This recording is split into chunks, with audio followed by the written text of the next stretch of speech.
தேவனுடைய நாமம் மகிமைப்படுவதாக. மீண்டுமாக கூட இந்த வேத ஆராய்ச்சி கூட்டத்தின் வாயிலாக உங்களை சந்திப்பதில் நான் மகிழ்ச்சி அடைகிறேன். ஆண்டவர் எனக்கு கொடுத்த இந்த வாய்ப்பிற்காக நன்றி. சபையார் எனக்கு கொடுத்த இந்த வாய்ப்பிற்காக மீண்டுமாக நான் யாவருக்கும் என்னுடைய அன்பான நன்றிகளை நான் தெரிவிக்கிறேன். ரைட், போன மாதத்தில் நிருபங்களை குறித்ததான முன்னுரையை நாம் கற்றுக்கொண்டோம். சரியா? நிருபங்கள் என்றால் என்ன, அப்புறம் நிருபங்கள் எத்தனை வகைப்படும், அதனுடைய பிரிவுகள் என்ன, இது போன்ற நிறைய காரியங்களை நம்ம படிச்சோம். இன்றைக்கு நம்ம 1 தெசலோனிக்கர் 1ஆம் அதிகாரத்திலிருந்து நம்ம சிந்திக்க போறோம். சரியா?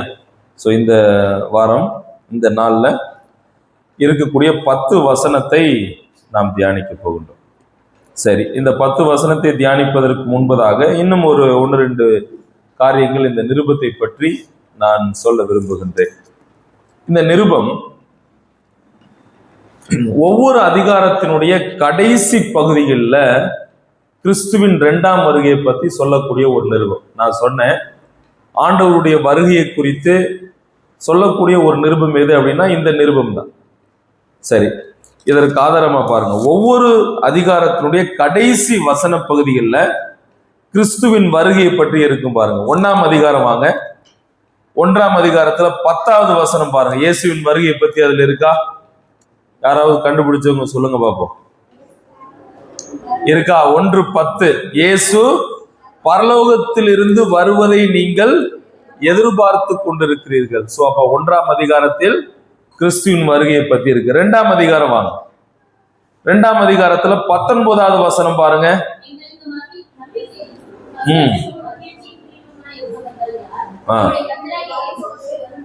போதும். கர்த்தராகிய இயேசு கிறிஸ்து வரும்போது, இது ஆண்டவருடைய வருகையை பற்றி சொல்லக்கூடிய வார்த்தை.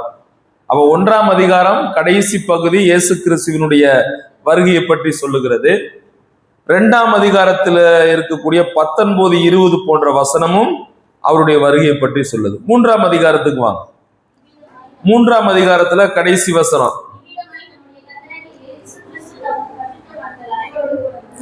இங்கேயும் பாருங்க, அவர் வரும்போது. சோ 3ஆம் அதிகாரத்திலும் கிறிஸ்துவுடைய வருகையை பத்தி சொல்லு. 4ஆம் அதிகாரம் வசனம் 17 பாருங்க. 17 சரி, 16ல இருந்து ஆரம்பிக்குது. ஏனெனில் கர்த்தர் தாமே ஆரவாரத்தோடும் பிரதான தூதருடைய சத்தத்தோடும் தேவ எக்காலத்தோடும் வானத்திலிருந்து இறங்கி வருவார். இதுவும் கூட அவருடைய வருகையை குறிக்குது. கடைசி அதிகாரம் 5ஆம் அதிகாரம், அதுல 23வது வசனம். ஐயா சொன்ன அந்த வசனம். சரி,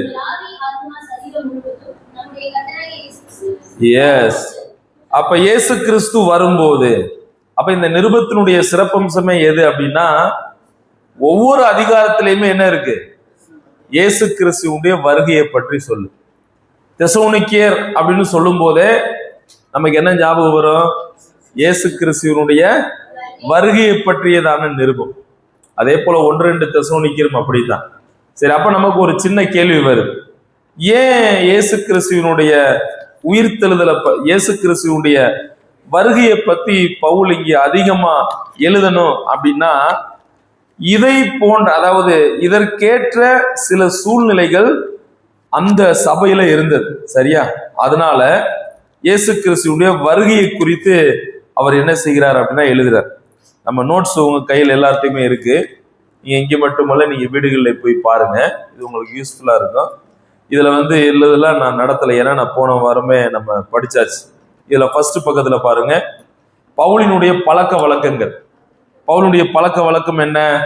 வழக்கமா ஜெபிக்கக்கூடிய வழக்கத்தை கொண்டிருந்தார். அப்புறம் எப்போதுமே அவர் எங்கு போகிறாரோ அங்க ஜெப ஆலயத்திற்கு போறாரு. அங்கே இயேசுவே கிறிஸ்து என்று திருஷ்டாந்தப்படுத்துகிறார்.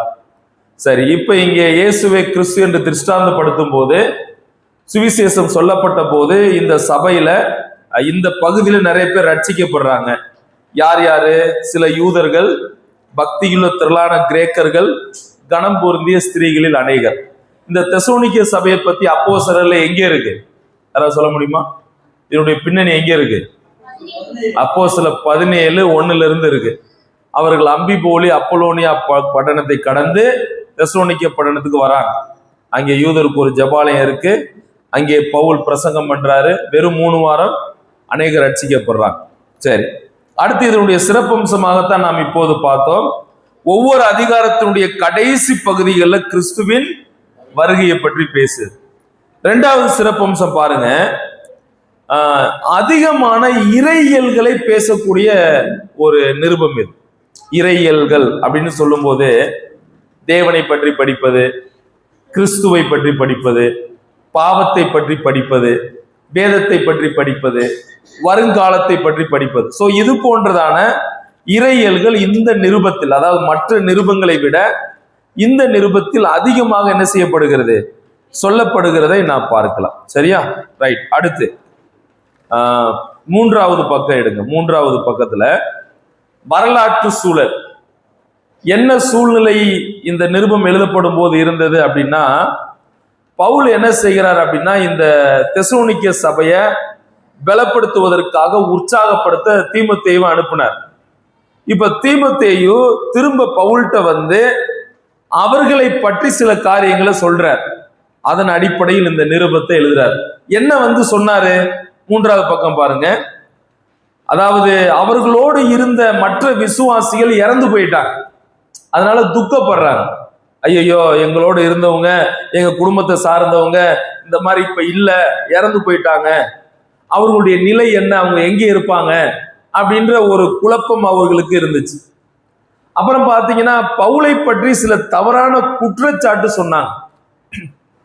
உண்மையிலே பவுல் வந்து அப்போஸ்தலன் கிடையாது, அவர் வந்து ஆண்டவருக்கு எதிராக செய்யக்கூடியவர், அவர் அப்போஸ்தலன் இல்லை, பணத்தை சுரண்டுகிறார், ஏமாற்றுகிறார், ஒரு ஏமாற்றுக்காரர், தன்னை பெருமையாக எண்ணிக்கொள்ளுகிறார், இப்படிலாம் நிறைய குற்றச்சாட்டுகள் சொல்லப்பட்டதா அவர் சொன்னார். அடுத்து பாருங்க, 3வது பாயிண்ட்ல பாருங்க, யாரா வாசிங்க.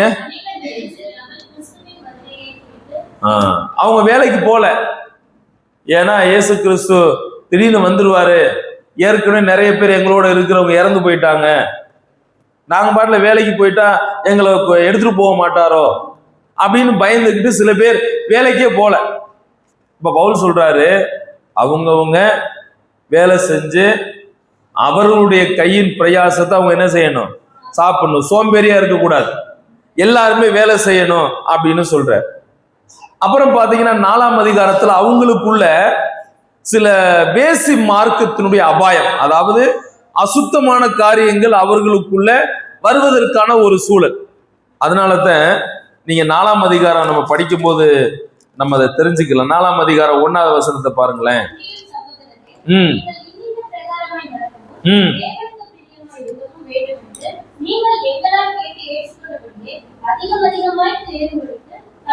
சரி, அடுத்து 3வது வசனம், நீங்கள் பரிசுத்தம் உள்ளவர்களாக வேண்டும் என்பது தேவனுடைய சித்தமாய் இருக்கிறது, அந்தபடி நீங்கள் வேசி மார்க்கத்துக்கு விலகணும். சோ அவர்களுக்குள் இந்த ஒரு பிரச்சனை இருந்தது. அப்புறம் பாத்தீங்க அப்படின்னா அவங்களுக்குள்ள பிரிவுகள் இருந்தது. அவங்கள விசாரணை செய்யறவங்கள இவங்க மதிக்கல. அதாவது தன்னுடைய தலைவர்களை, அவர்களுக்கு மூத்தவங்களை ஒரு அறிவுரை சொல்லும் போது அவங்கள வந்து மதிக்கல. இதுதான் இதனுடைய சூழ்நிலை. இப்ப தீமோத்தேயு சொன்னதின் அடிப்படையில இந்த நிருபத்தை பவுல் என்ன செய்தார்னா எழுதுகிறார். சரி, என்ன நோக்கத்தோடு எழுதுகிறார்? ஒரு 2 பக்கம் தள்ளி இருக்கு பாருங்க, நோக்கம் கண்டுபிடிச்சீங்கன்னா அது உங்களுக்கு ஈஸி. முதல் நோக்கம் பாருங்க, தெசலோனிக்கேயில் வாழும் விசுவாசிகள் தங்கள் விசுவாசத்தில் தைரியமா, விசுவாசத்துல தொடர்ந்து உறுதியோடு இருக்கணும்னு உற்சாகப்படுத்த இதை எழுதுறார். ஏன்னா அவங்க ஏற்கனவே சோர்ந்து போயிருக்கிறாங்க. அப்ப அவங்களுக்கு என்ன தேவைன்னா தைரியம் தேவை. அவர்களுக்கு பாடுகள் இருந்தது பாருங்க. 1 தெசலோனிக்கேயர் எடுங்க. 1 தெசலோனிக்கேயர்ல 2ஆம் அதிகாரம் 2வது வசனத்துல பாத்தீங்க அப்படின்னா, முன்னே பிலிப்பு பட்டணத்தில் நாங்கள் பாடுபட்டு நிந்தை அடைந்திருந்தும் வெகு போராட்டத்தோட அப்படின்னு சொல்றார். சரி, அடுத்து 6வது வசனம் படிங்க. 1 தெசலோனிக்கேயர் 1:6. 1:6. நீங்கள் மிகுந்த உபத்திரவத்திலே, கவனிச்சீங்களா, அவர்களுடைய வாழ்க்கையில உபத்திரவங்கள், பிரச்சனைகள் இருந்தது. சோ இப்படிப்பட்ட சூழ்நிலையில் அவர்கள் விசுவாசத்தை விட்டு பின்வாங்கி போகக்கூடாது என்பதற்காக அவர்கள் உறுதியோடு இருக்க வேண்டும் என்று சொல்லி இந்த நிருபத்தை அவர் எழுதுகிறார். அது மட்டுமல்ல, கிறிஸ்துவின் வருகைக்கு தங்களை ஆயத்தப்படுத்த வேண்டும் என்ற நோக்கத்தோடு இந்த நிருபத்தை என்ன செய்கிறார் அப்படின்னா எழுதுகிறார். சரியா? இதன் அடிப்படையில் இந்த நிருபத்தை நம்ம என்ன செய்ய போறோம்னா பார்க்க போறோம். எல்லாரும் 1ஆம் அதிகாரம் நீங்க எடுத்திருப்பீங்க. இந்த 1ஆம் அதிகாரத்துல பாத்தீங்கன்னா இந்த சபையை குறித்து முதலாவது நம்ம சிந்திக்கலாம். நாம் இருக்கிற சபை பேர் என்ன? நம்ம சபை பேர் என்ன சொல்லுங்க? சகோதர கிறிஸ்தவ சபை புதுக்கோட்டை. இது போன்றதான சபை அன்றைய நாட்கள்ல இருந்துச்சு. சரியா? அல்லது நம்ம இப்படி சொல்லலாம், ஆரம்ப நாட்களில் இருந்த திருச்சபையை போல இன்றைக்கு நமது சபை இருக்கு. பைபிள்ல இருக்கக்கூடிய ஒவ்வொரு சபையுமே பாத்தீங்கன்னா ஒரு முக்கிய காரணங்களால் அறியப்பட்டது. அதாவது ரொம்ப ஃபேமஸா இருந்தது. இப்ப உதாரணமா ரோமாபுரி திருச்சபை, அவருடைய விசுவாசம் உலகம் எங்கும் என்ன செய்யப்பட்டதா? பேசப்பட்டது. படிச்சிருக்கீங்களா? ரோமர் 1:1-2 இருக்கு. ரோமாபுரியில அந்த விசுவாசியுடைய விசுவாசம் உலகம் எங்கும் என்ன செய்யப்பட்டது? பேசப்பட்டது. அதே போல கொலோசியர்கள் நிருபத்துல பாத்தீங்கன்னா உங்களுக்குள் இருந்ததான அன்பை அவர்கள் வெளிப்படுத்தினாங்க அப்படின்னு சொல்றார். அன்பு. அதே போல இந்த தெசலோனிக்கே சபையார் 3 காரியங்கள்ல பாத்தீங்கன்னா ரொம்ப பிரபலியமா இருந்தாங்க. அது என்ன காரியம்? வசனம் 2ல இருக்காது, அது எல்லோருக்கும் தெரிந்த விஷயம்தான். 1 விசுவாசத்தினுடைய கிரியை, 2வது என்ன? அன்பின் பிரயாசம், 3வது நம்பிக்கையின் பொறுமை. இந்த 3 காரியங்களால் இந்த தெசலோனிக்கே சபை அறியப்பட்டது. மறுபடியும் நான் சொல்றேன் பாருங்க. 1 விசுவாசத்தின் கிரியை, 2வது வசனத்துல இருக்கு பாருங்க. பவுல் அவர்களுக்காக அவர்களை எண்ணி நன்றி கூறுகிறார். வாசித்துறோம். 2வது வசனம் வாசிங்க. தேவனுக்கு பிரியமான சகோதரரே, உங்கள் விசுவாசத்தின் கிரியையையும் உங்கள் அன்பின் பிரயாசத்தையும் நம்முடைய கர்த்தராகிய இயேசு கிறிஸ்துவின் மேலுள்ள உங்கள் நம்பிக்கையின் பொறுமையையும் நம்முடைய பிதாவாகிய தேவனுக்கு முன்பாக நாங்கள் இடைவிடாமல் நினைவு கூர்ந்து அறிந்து, 4வது வசனம் முடிக்கிறாரு, எப்பொழுதும் உங்கள் எல்லாருக்காக தேவனை ஸ்தோத்தரிக்கிறோம். பாருங்க, முன்னாடி நான் சொன்னேன் பவுலுக்கு ஒரு நல்ல பழக்கம் இருந்தது. என்ன? அவர் எங்க போனாலும் ஜெபாலயத்துக்கு போவாரு. ஜெபிக்கக்கூடிய ஒரு மனிதர், ஜெபாலயத்துல பிரசங்கம் செய்யக்கூடிய ஒரு மனிதர். அதே போல பவுலினுடைய நிருபங்கள்ல தங்கள் விசுவாசிகள், அதாவது அந்த சபையை சார்ந்தவர்கள் ஆண்டவருக்குள் வளருவதை எண்ணி ஆண்டவருக்கு ஸ்தோத்திரம் செலுத்துறார், நன்றி செலுத்துறார். இது ஒரு நல்ல ஒரு பண்பு. நம்முடைய சபைகள்ல, நம்முடைய குடும்பத்துல ஒரு சகோதரரோ ஒரு சகோதரியோ அவர்கள் ஆண்டவருக்குள்ளாக பலப்படும் போது அல்லது அவர்கள் வளரும் போது, ஆண்டவரே நான் இவங்களுக்காக நன்றி செலுத்துறேன், நன்றி அப்படின்னு நம்ம சொல்ல பழகணும். பொறாமப்படக்கூடாது. இப்போ ஒருத்தர் நல்ல அவருக்கு வேலை கிடைக்குது, ஆண்டவருக்குள்ள நல்ல வளர்றாரு, அதுக்கு நம்ம என்ன செய்யணும்? ஆண்டவருக்கு நன்றி செலுத்து. சோ பவுல் இந்த விசுவாசியினுடைய வாழ்க்கைக்காக ஆண்டவரை ஸ்தோத்திரிக்கிறார். அந்த வார்த்தையை கவனிச்சீங்கன்னா ஆல்வேஸ் அப்படின்னு இருக்கு, எப்பொழுதும். இது இந்த நிருபத்தில் மட்டுமல்ல, கொலோசியர் நிருபம், மற்ற பல நிருபங்கள்ல பவுல் இந்த வார்த்தையை பயன்படுத்துகிறார். சரி, அப்ப தேவனை ஸ்தோத்தரிப்பதற்கான காரணங்கள் 3. அது 2வது வசனம் இருக்கு. 1 விசுவாசத்தின் கிரியை, 2 அன்பின் பிரயாசம், 3வது நம்பிக்கையின் பொறுமை. இதற்கு பதில், இந்த வசனத்தினுடைய பதில் எங்க இருக்குன்னா 9:10 இருக்கு. 9வது வசனத்தை கவனிங்க. 9 படிங்க.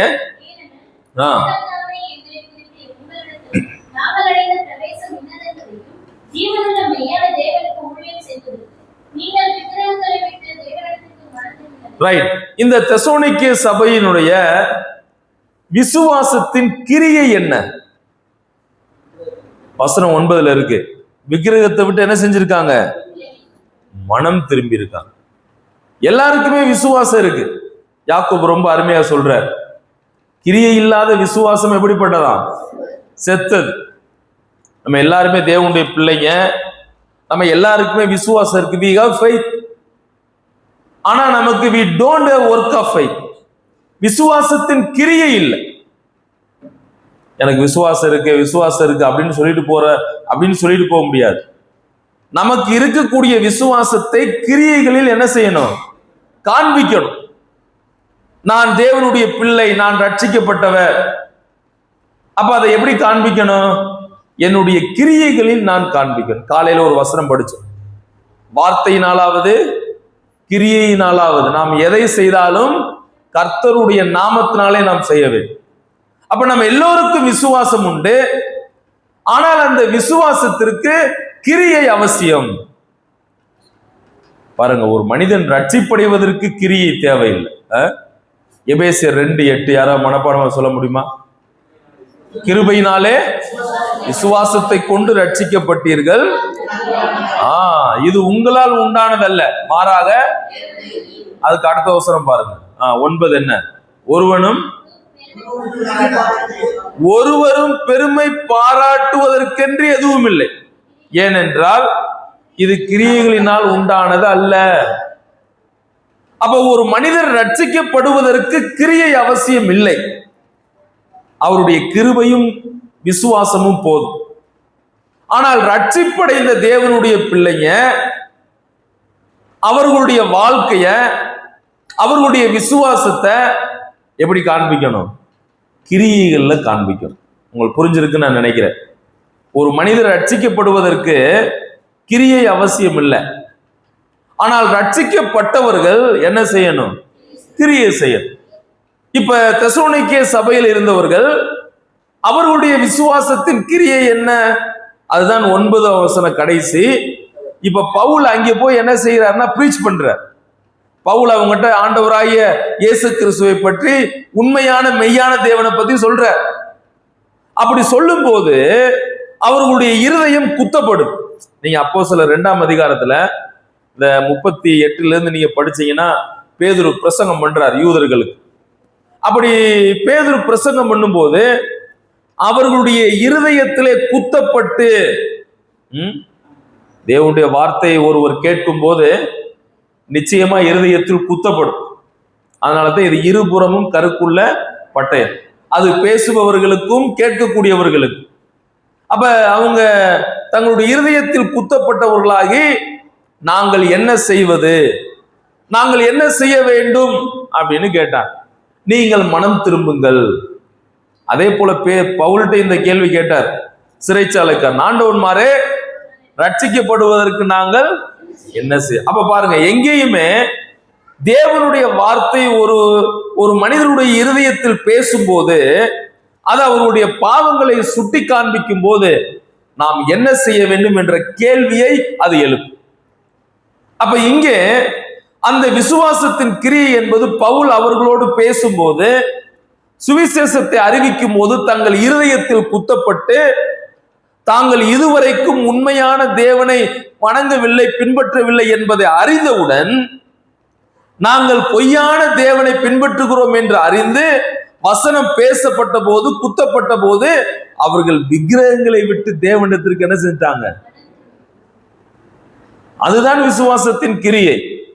இல்ல எங்களுக்கு விசுவாசம் இருக்கு, ஆனா நாங்க மனம் திரும்ப மாட்டோம் அப்படி சொல்லல. விசுவாசம் இருந்தது. அந்த விசுவாசத்தை எப்படி காண்பிச்சாங்க? கிரியைகளில் காண்பிச்சாங்க. அதற்காக பவுல் தேவனை துதிக்கிறதை பாருங்க. 2வது பாருங்க, அவங்க எவ்வாறு அறியப்பட்டாங்கன்னா, 2வது என்ன படிச்சோம்? அன்பின் பிரயாசம். அந்த அன்பின் பிரயாசம் என்பது என்ன? அதே 9வது வசனம் படிச்சோம், முன்னாடி படிச்சோம் பாருங்க.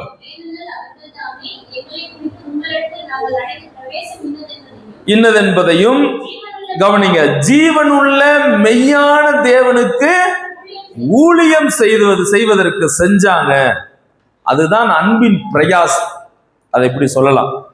நீங்களும் நானும் அன்பு, அதாவது தேவனுக்காக அந்த அன்பு நிமித்தமாக நாம் பிரயாசப்படும் போது நம்ம என்ன செய்வோம் தெரியுமா?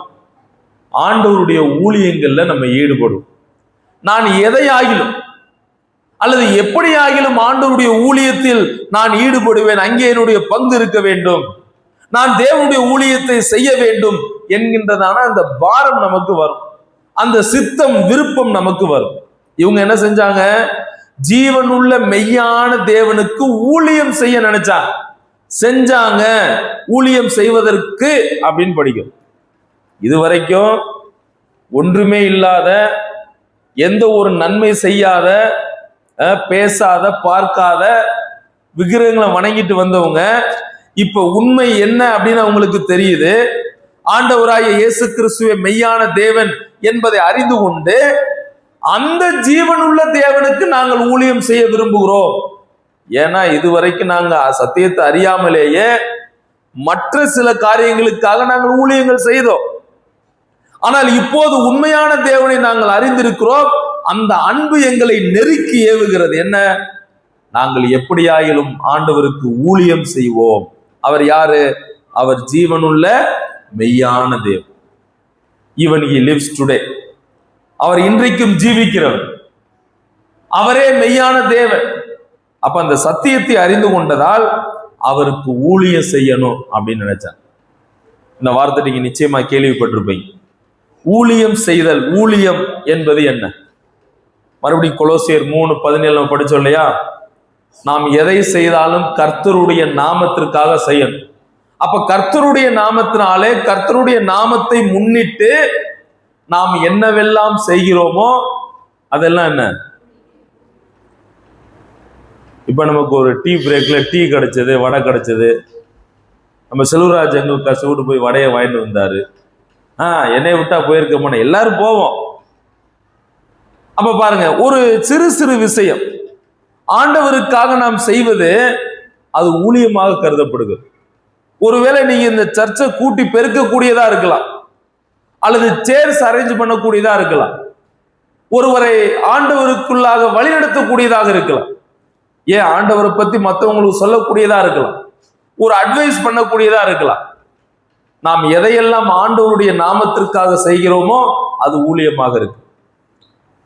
அதை நம்ம படிச்சோம். அவருக்கு ஊழியம் எப்படி செய்யணும்? மனப்பூர்வமாய்.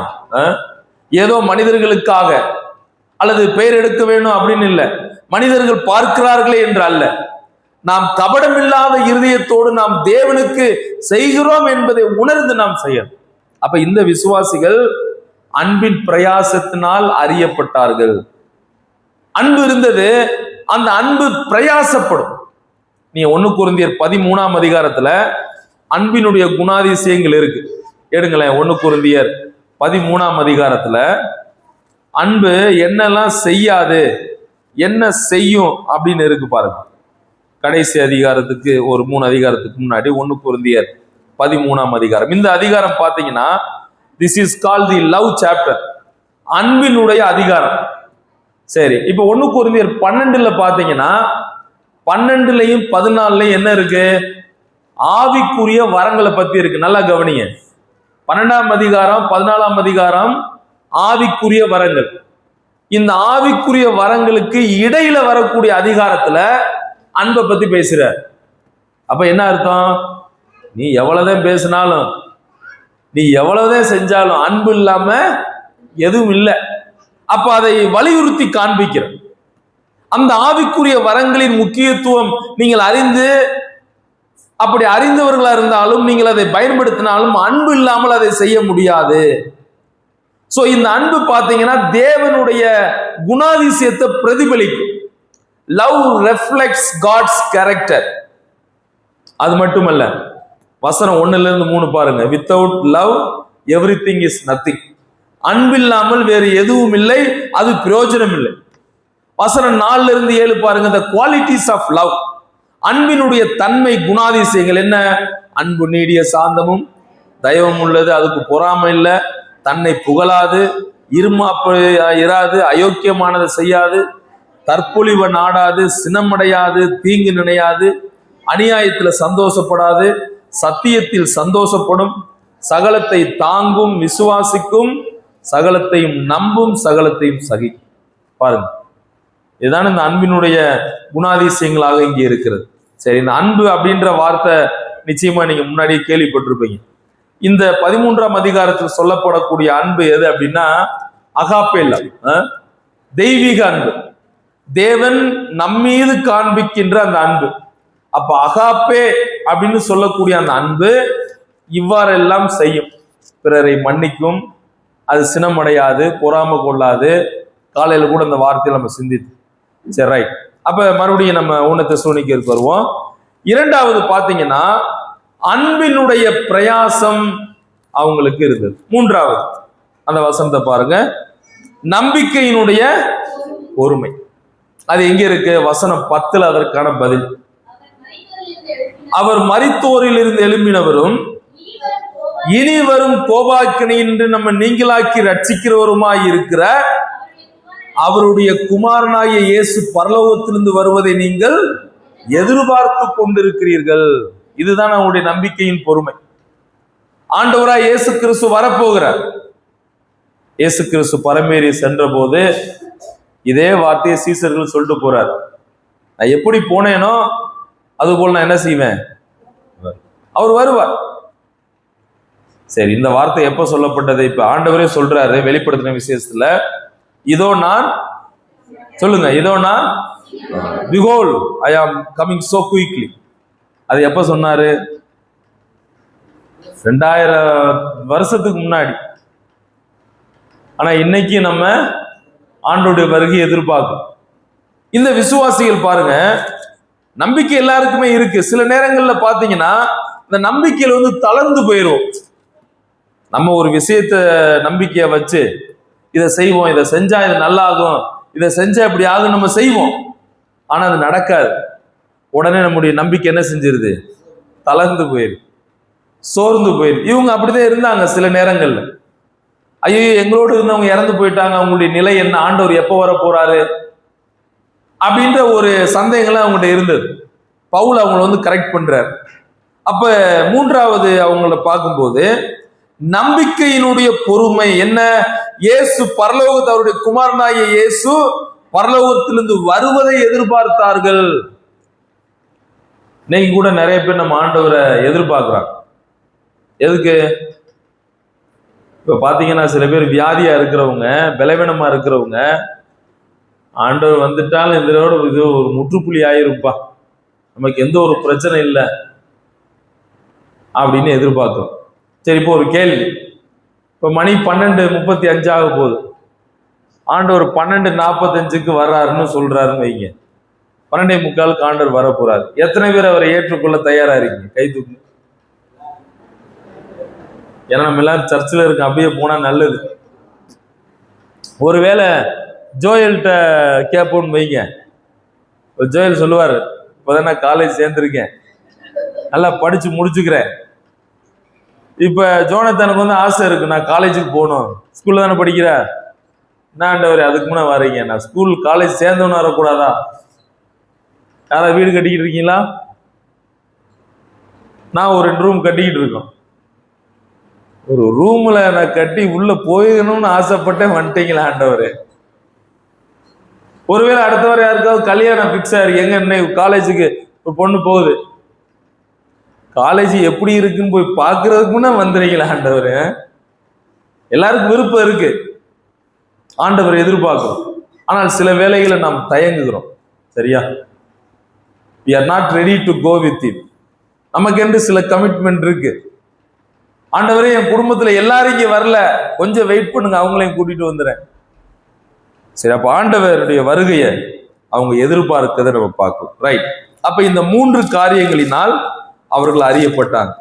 1வது வசனத்துல நம்ம போன முறை சிந்தித்தோம். அது ஒரு வாழ்த்து பகுதி. எப்படி அப்படின்னா, அந்த கிருபை சமாதானம் அந்த வார்த்தையை சொன்னேன். அப்ப 2, 3, 4 பவுல் அவர்களை எண்ணி துதிக்கிறதை, ஸ்தோத்தரிக்கிறதை நான் பார்க்கிறோம். எதற்காக? 3 காரியங்கள். நம்பர் 1 விசுவாசத்தின் கிரியை, 2 அன்பின் பிரயாசம், 3வது நம்பிக்கையின் பொறுமை. அதற்கு பதில் என்ன? வசனம் 9 இருக்கு.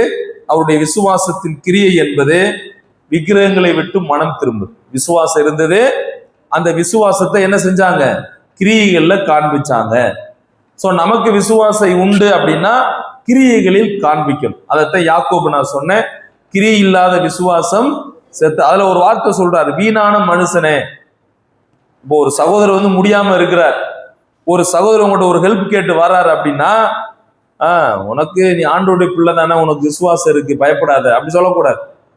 ஒரு காய்ச்ச, நீ பரவாயில்ல, ஜோமன்ட்டு போய் சாப்பிடு, ஜோமன்ட்டு போய் தூங்கு. ஒருத்தருக்கு பசிக்குது, உங்களை தேடி வராரு, உனக்கா நான் ஜோம் பண்றேன்ப்பா, நீ ஜோம் பண்ணிட்டு தூங்குப்பா, ஏசப்பா உனக்கு தருவார், அப்படி சொல்லக்கூடாது. ஸோ கிரியைகளில் காண்பிக்கணும். ரெண்டாவது, அந்த அன்பின் பிரயாசம், ஆண்டவருக்காக ஊழியம் செய்ய நினைச்சாங்க, ஆண்டவருக்கு ஏதாயிலும் ஒரு வழியில் ஊழியம் செய்ய நினைச்சாங்க. மூன்றாவது, நம்பிக்கையின் பொறுமை, ஆண்டவருடைய வருகையை எதிர்பார்த்தாங்க. ஓகேயா, ரைட். இதுக்கு அப்புறம் இந்த சபையை பற்றி நம்ம பார்க்கலாம். மொத்தமா இந்த சபை எப்படிப்பட்டது, நோட்ஸ்ல இருக்கு பாருங்க. கடைசி ஒரு 2-3 பக்கத்துக்கு முன்னாடி நீங்க பாத்தீங்கன்னா இருக்கு, விரிவான வரை குறிப்பு அப்படின்னு ஒரு தலைப்பு இருக்கு. அதிகாரம் 1 எடுத்துட்டீங்களா? கடைசியில இருந்து 1, 2, 3, 4 ஒரு 5 பக்கம் பின்னாடி வந்தீங்கன்னா கண்டுபிடிச்சிடலாம். கண்டுபிடிச்சிங்களா? ஒரு சார்ட் மாதிரி இருக்கு, அதுக்கு அடுத்து இருக்கு. இந்த சபை எப்படிப்பட்டது பாருங்க, இதுல நம்ம படிச்சு முடிச்சிருவோம். சபையை புகழ்கிறார். சபையா, சரியா? சபையை புகழ்ந்து பேசுகிறார். இதனுடைய அவுட்லைன் அதுக்கு முன்னாடி இருக்கு பாருங்க, அதையும் நம்ம படிச்சிருவோம். இதனுடைய அவுட்லைன் பார்த்துருங்க. இந்த அப்படி ஒரு இப்படி எழுதியிருக்கேன் பாருங்க, இந்த சார்ட் இருக்கு பாருங்க. 3 வார்த்தை மேல இருக்கு. 1 விசுவாசம், 2வது அன்பு, 3வது நம்பிக்கை. 1ஆம் அதிகாரத்தில் பாருங்க ரட்சிப்பு, 2ஆம் அதிகாரம் சேவை, 3 பரிசுத்தமாகுதல், 4வது அந்த 2 சேர்த்து சுத்தம், 5 கடைசி நிலை, அப்புறம் கிறிஸ்துவின் வருகை. அதற்கான வசனம் கீழே 1:10, 2:19, 3:13, 4:16, 5:23 இருக்கு. இப்ப 1ஆம் அதிகாரத்துல பாத்தீங்கன்னா பவுல் சபையை புகழ்ந்து பேசுகிறார். சரியா? சபையை புகழ்ந்தார். எப்படி புகழ்கிறார்? இந்த சபை எப்படிப்பட்டது அப்படின்னா அதுக்கு என்ன பதில்? முதலாவது பதில் வாசிங்க, நல்லா சத்தமா படிங்க. அப்ப இந்த சபை ஆற்றல் உள்ள சபை இல்லை, ஏன்னா எனர்ஜெட்டிக்கா வரமாட்டது. இதுக்கு ஆங்கிலத்தில் என்ன வார்த்தை தெரியுமா? It is energetic church. Energy, full energy, ஆற்றல். இந்த தெசலோனிக்கே சபை எப்படிப்பட்ட சபையா? ஆற்றல் உள்ள சபை, ஃபுல் எனர்ஜெட்டிக் சர்ச். அப்படின்னா சவுண்ட்ல கிடையாது, எல்லாத்துலயுமே அவங்க ஆற்றல் உள்ளவங்க. அதை என்ன? விசுவாசம், அன்பு, நம்பிக்கை, அதுல ரொம்ப ஆற்றல் உள்ளவங்க. அடுத்து பாருங்க, இந்த சபை எப்படிப்பட்டது? 1ஆம் அதிகாரம் 4-5 வசனத்தின்படி தெரிந்தெடுக்கப்பட்ட சபை, தேவனால் தெரிந்தெடுக்கப்பட்ட சபை. பாருங்க, தேவன் இந்த சபையை கொண்டு அநேக காரியங்களை செய்ய விரும்பினார். தேவன் ஒவ்வொரு சபைக்கும் ஒரு நோக்கத்தை வைத்திருக்கு. பொதுவாக ஆண்டவர் சபைக்கு கொடுத்த நோக்கம் என்ன? அவரது கட்டளையை நிறைவேற்ற வேண்டும், அவருடைய ஊழியத்தை நாம் செய்ய வேண்டும், அந்த சபையானது பக்தி விருத்தி வளர்ச்சி அடைய வேண்டும், தேவனை அன்பு கூற வேண்டும். இந்த ஒரு நோக்கத்தோடு தான் ஆண்டவர் ஒவ்வொரு சபையும் இந்த உலகத்தில் வைத்திருக்கிறார். அப்ப இந்த சபை தேவனால் தெரிந்து கொள்ளப்பட்ட சபை, தெரிந்தெடுக்கப்பட்ட சபை. அடுத்து பாருங்க, வசனம் 6-7 படி எடுத்துக்காட்டான சபை, எக்ஸாம்பிளரி லைஃப், எக்ஸாம்பிளரி சர்ச். இந்த சபையெல்லாம் பத்தி எதுக்கு படிக்கிறோம்? நாம் சார்ந்திருக்கிற நமது சபை இவ்வாறு அறியப்படும், அதைத்தான் ஆண்டவர் விரும்புகிறார். ஸோ ஃபுல் எனர்ஜெட்டிக்கா, தேவனால் தெரிந்தெடுக்கப்பட்ட சபையா, மற்றவர்களுக்கு எடுத்துக்காட்டான சபையா இருக்கு. அடுத்து 4வது பாருங்க, ஆர்வம் இருக்கு. ஆர்வம் நிறைந்த சபை. நிறைய காரியங்களை கத்துக்கிறணும் அப்படின்னு ஆர்வம் அவங்களுக்கு இருந்தது.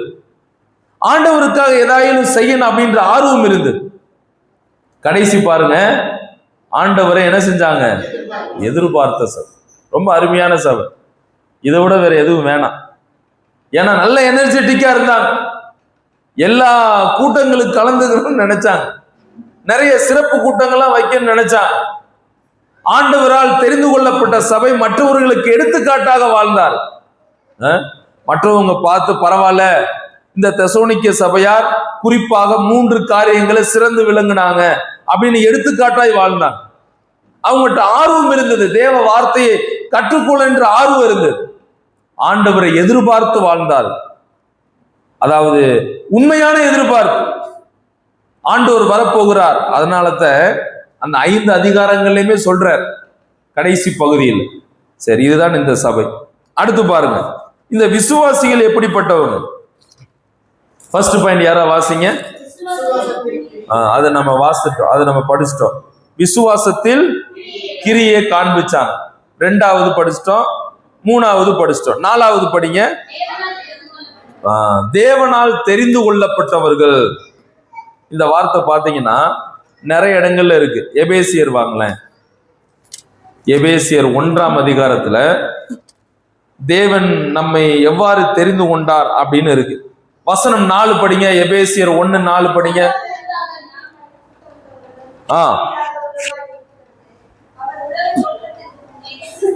பாருங்க, பிதாவாகிய தேவன் அவர் உலக தோற்றத்திற்கு முன்னே கிறிஸ்துவுக்குள் நம்ம என்ன செய்திருக்கிறார்? தெரிந்து கொண்டிருக்கிறார். We were chosen by God before the foundation of the world. உலக தோற்றத்திற்கு முன்னே அவர் உங்களையும் என்னையும் அவர் தெரிந்து கொண்டு, எதற்கு? முதல் பகுதியில் இருக்கு பாருங்க, தமக்கு முன்பாக எப்படி இருக்கணும்? அன்பில் பரிசுத்தம் உள்ளவர்களும் குற்றமில்லாதவர்களுமாய் நாம் இருப்பதற்கு, அவருடைய நாம மகிமைக்காக வாழ்வதற்காக ஆண்டவர் உங்களையும் என்னையும் அவர் கிறிஸ்துவுக்குள் அவர் நம்மை தெரிந்து கொண்டார். இந்த கிறிஸ்துவுக்குள் அப்படின்ற வார்த்தை ரொம்ப முக்கியமானது.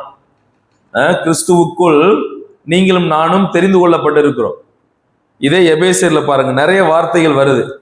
வசனம் 1:3 பாருங்க, கிறிஸ்துவுக்குள் நம்ம என்ன செஞ்சிருக்கோம்?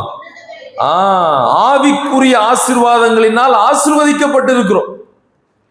4ல படிக்கிறோம், கிறிஸ்துவுக்குள் தெரிந்து கொள்ளப்பட்டிருக்கிறோம். அடுத்து பாருங்க வசனம் 7, கிறிஸ்துவில் மீட்பை பெற்றிருக்கிறோம். மீட்பு நமக்கு இருக்கு, பாவ மன்னிப்பாகிய மீட்பு. அடுத்து 12வது வசனம் பாருங்க, அவருக்குள் சுதந்திரத்தை பெற்றிருக்கிறோம். சுதந்திரம் நமக்கு இருக்கு. வசனம் 11, அவருக்குள் மகிமைப்படுத்தப்பட்டோம். மகிமைப்படுத்தப்பட்டோம். அடுத்து வசனம் 19:20, 1:19-20 பார்க்கிறோம், கிறிஸ்து வல்லமை பெற்றோம். அப்புறம் வசனம் 18ல நம்பிக்கையை பெற்றிருக்கிறோம். வசனம் 2ஆம் அதிகாரம் வந்துருங்க, எபேசியர் 2ஆம் அதிகாரம் 5-6 படிங்க. கிறிஸ்துவுக்குள்ள என்ன செய்யப்பட்டிருக்கோம்? உயிர்ப்பிக்கப்பட்டிருக்கிறோம். இருக்கா? 2ஆம் அதிகாரம் 5-6, கிறிஸ்துவில் உயிர்ப்பிக்கப்பட்டிருக்கு. 2:10 படிங்க.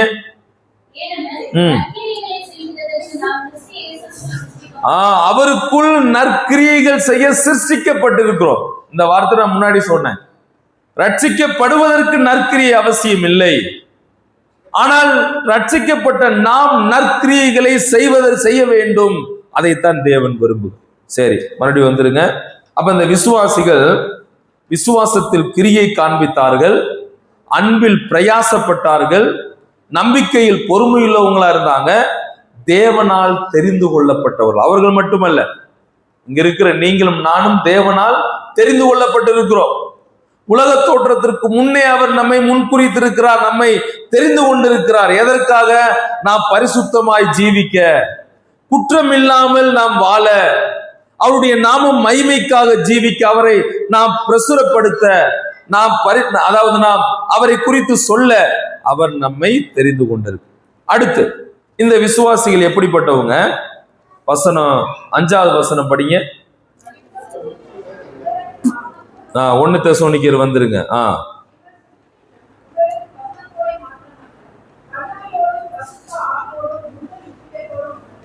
ஓகே, 6.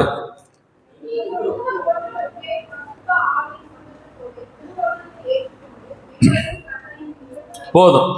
பாருங்க, இவங்க என்ன செஞ்சாங்கன்னா 5வது வசனத்தின்படி அவர்கள் உபத்திரவப்பட்டார்கள். சரியா? உபத்திரவப்பட்டார்கள். 5:6 இருக்கு.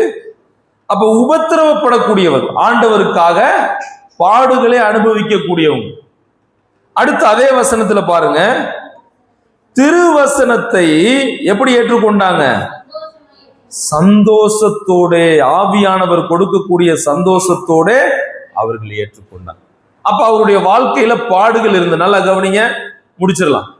அவங்களுடைய வாழ்க்கையில பாடுகள் இருந்தது. பிரச்சனைகள் இருந்தது. அதுல எந்த ஒரு மாற்றம் இல்லை. கிறிஸ்தவன் தேவனுடைய பிள்ளைங்க அப்படின்னா அவங்களுக்கு என்ன இருக்கு? பாடுகள் இருக்கு, பலவீனங்கள் இருக்கு, பிரச்சனைகள் இருக்கு. பாடுகள் இல்லாத ஒரு வாழ்வு கிறிஸ்தவ வாழ்வு கிடையாது. ஏன்? ஏன்னா 1 பேதுரு 2:21 பேதுரு ரொம்ப தெளிவா சொல்றாரு. என்ன? நீங்கள் இதற்காகவே என்ன செய்யப்பட்டிருக்கீங்க? அழைக்கப்பட்டும் இருக்கிறீர்கள். ஏனெனில் அப்படின்னு சொல்லி கிறிஸ்துவும் உங்களுக்காக பாடுபட்டார். அப்ப இயேசு கிறிஸ்து நமக்கு ஒரு முன்மாதிரியை, ஒரு அடிச்சுவடை அவர் பின்வைத்து போயிருக்கிறார். அப்ப இயேசு கிறிஸ்துவே அவர் பாடுகளுக்கு தயாராகும் போது, அவர் உபத்திரவத்தை ஏற்றுக்கொள்ளும் போது, அவருடைய பிள்ளைகளாகிய நீங்களும் நானும் ஏன் உபத்திரப்படக்கூடாது? அதுல பாருங்க, அவர் பாவம் செய்யல, அவர் வாயில வஞ்சனை காணப்படல, இருந்தாலும் அவர் பாடுகளை சகித்தார். அப்ப தேவனுடைய பிள்ளைகளுடைய வாழ்வில் உபத்திரவங்கள் உண்டு, கஷ்டங்கள் உண்டு, பாடுகள் உண்டு. அதற்காகவே நாம் அழைக்கப்பட்டிருக்கிறோம். ஆனால் என்ன ஒரு ஆறுதல் அப்படின்னா, அது எப்போதும் நம்மகிட்ட நிரந்தரம் அப்படி இருக்க போறது இல்லை. அந்த உபத்திரவங்கள், பிரச்சனைகள் ஒரு நாள்ல அதற்கு தீர்வு வரப்போகிறது. அந்த உபத்திரவங்கள், பிரச்சனைகளிலிருந்து நாம் காப்பாற்றப்பட போகிறோம். அது தற்காலிகமானது நம்முடைய வாழ்வு. அப்ப உபத்திரவங்கள், பாடுகள் வந்தாலும் இங்க கவனிங்க, நீங்கள் மிகுந்த உபத்திரவத்திலே, அப்ப உபத்திரவப்படக்கூடியவர்கள் அப்படி இந்த உபத்திரவத்தின் மத்தியில அவங்க வசனத்தை விடல. நல்லா கவனிச்சிங்களா? சில நேரம் நமக்கு ஒரு பிரச்சனை வந்துச்சு அப்படின்னா குடும்ப ஜெபம் இருக்காது. பார்த்துருக்கீங்களா? இப்போ ஒரு கணவன் மனைவிக்கு சண்டை வருதுன்னு வைங்க, அன்னைக்கு நைட்டு பிரேயர் கட்டு, சாப்பாடும் கட்டு, அப்புறம் சர்ச்சுக்கு போறது கிடையாது. ஏன்னா இங்க பிரச்சனை ஆகி போயிருச்சு. எங்க ஒரு முனை போய் அப்பரசம் நம்ம கலந்துக்கிற, அப்ப ரொம்ப சோர்வாயிருவாங்க. அது சரியாக ஒரு 2 நாள், ஒரு வாரம், 3 நாள் பேசுறத பார்த்தா வீட்டுல இப்படி நடக்குமா அப்படின்னு யோசிக்க கூடாது. ஜெனரலா சொல்றேன்.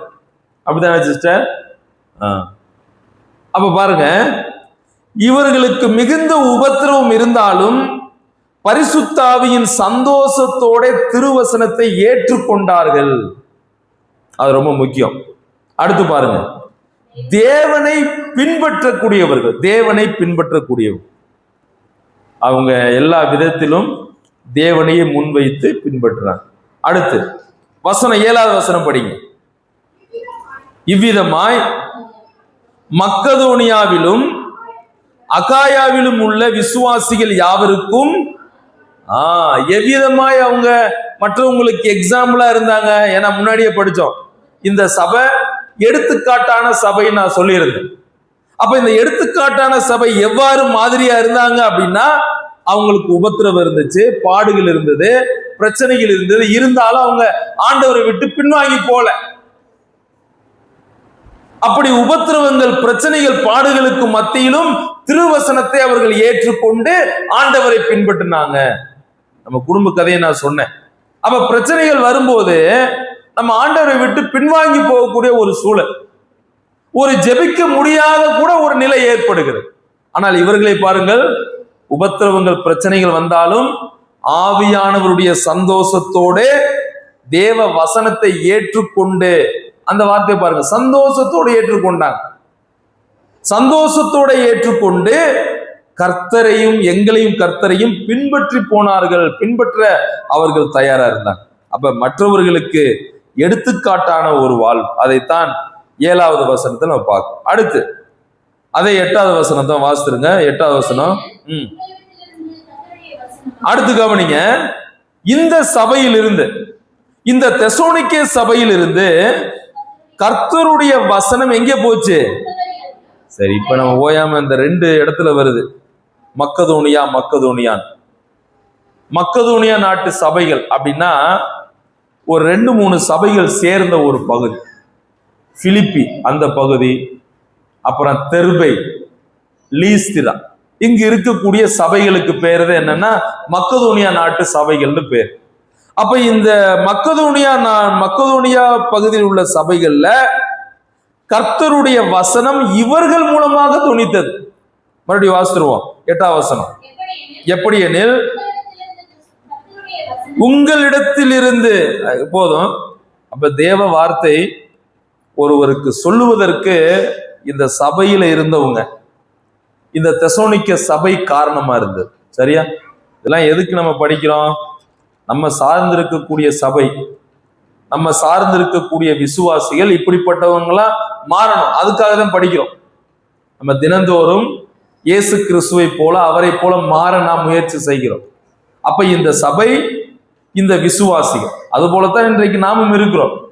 அப்ப நமது சபை, நமது விசுவாச வாழ்வு, நமது வாழ்வு இப்படிப்பட்டவர்களா, இப்படிப்பட்ட ஒரு காரியங்களாக இருக்கும் போதுதான் ஆண்டவர் அதில் பிரியப்படுவார், மகிமைப்படுவார். சரி, அப்ப பாருங்க, தேவனுடைய வார்த்தையை மற்றவர்களுக்கு சொல்லுவதற்கு உதவியாக இருந்தார்கள். அதைத்தான் நாம் 8வது வசனத்துல படிக்கிறோம். சரியா? ரைட். அடுத்து இவர்கள் எப்படிப்பட்டவங்க அப்படின்னா 10வது வசனத்துல விசுவாசத்திற்குரியவர்கள், அதை நம்ம முன்னாடியே படிச்சிட்டோம். அப்புறம் ஜீவனுள்ள மெய்யான தேவனுக்கு ஊழியம் செய்தவங்க, மனம் திரும்பி வாழ்ந்தாங்க, ஆண்டோடைய வருகையை எதிர்பார்த்தாங்க. ஸோ இதுதான் முதல் அதிகாரம். அப்ப முதல் அதிகாரத்திலிருந்து 2 காரியங்களை நாம் கற்றுக்கொள்கிறோம். ஒன்று, இந்த சபை. பவுல் எவ்வாறு இந்த சபையை மெச்சிக்கொள்ளுகிறார், எவ்வாறு புகழ்கிறார் அப்படின்னா, இந்த சபையில உள்ளவங்க நல்ல ஒரு எனர்ஜெட்டிக் பீப்புள், நல்ல சுறுசுறுப்பானவங்க, நல்ல ஆற்றல் மிகுந்தவங்க, அவங்க தேவனால் தெரிந்து கொள்ளப்பட்டவர்கள், மற்றவர்களுக்கு எடுத்துக்காட்டாய் வாழ்ந்தவர்கள், நல்ல ஆர்வத்தோடு இருக்கக்கூடியவர்கள், ஆண்டவரை எதிர்பார்த்து வாழ்ந்தவர்கள். இதுதான் அந்த சபை. அடுத்து பர்சனல், அவர்களுடைய தனிப்பட்ட வாழ்வில் அந்த விசுவாசிகள், நான் சொன்னேன் 3 முக்கிய காரியங்கள் சொன்னேன். விசுவாசத்தின் கிரியை, அன்பின் பிரயாசம், நம்பிக்கையின் பொறுமை. அப்புறம் பாருங்க, அவர்கள் தேவனால் தெரிந்து கொள்ளப்பட்டாங்க. அவங்களுக்கு உபத்திரவங்கள், பாடுகள் வந்தது, இருந்த பொழுதிலும் அதை சந்தோஷமாய் ஏற்றுக்கொண்டு தேவனை பின்பற்றினாங்க. மற்றவங்களுக்கு என்ன செஞ்சாங்க? எடுத்துக்காட்டான வாழ்வு, ஆண்டவருடைய வசனம் மற்ற இடங்களுக்கு போறதுக்கு இவங்க காரணமா இருந்தாங்க. சரி, அப்ப நீங்களும் நானும் கற்றுக்கொள்ள வேண்டிய விஷயம் இது. நமது சபையும் நாமும் நல்ல முன் உதாரணமாக நாம் மற்றவர், அதாவது நம் மூலமாக தேவ வார்த்தை மற்றவர்களுக்கு போகக்கூடிய, நமது வாழ்வும் சரி செய்யக்கூடியதாக இருக்க வேண்டும். இப்ப நீங்களும் நானும் கற்றுக்கொண்ட இந்த சத்தியத்தின்படி வாழ்ந்து ஆண்டவருடைய நாமம் மகிமைக்காக ஜீவிக்க உதவி செய்யட்டும். கர்த்தருக்கு சித்தமானால் நம்ம வரக்கூடிய மாதத்துல 2ஆம் அதிகாரத்திலிருந்து நம்ம என்ன செய்யலாம், சிந்திக்கலாம். அந்த நோட்ஸை நீங்க பத்திரமா வச்சு கொண்டு வந்துருங்க. அடுத்த 2ஆம் அதிகாரத்தில் நம்ம சிந்திக்கலாம். தேவனுடைய நாம மகிமைப்படட்டும். ஆண்டவர் கொடுத்த வாய்ப்பிற்காக நன்றி. சபையின் சார்பாக எனக்கு அழைப்பு கொடுத்து சபையில் இருக்கக்கூடிய மூப்பர்கள், உதவிக்காரர்கள், விசுவாசிகள் யாவருக்கும் அன்பான நன்றிகளை நான் தெரிவிக்கிறேன். தேவன் நாம மகிமைப்படட்டும். ஆமென்.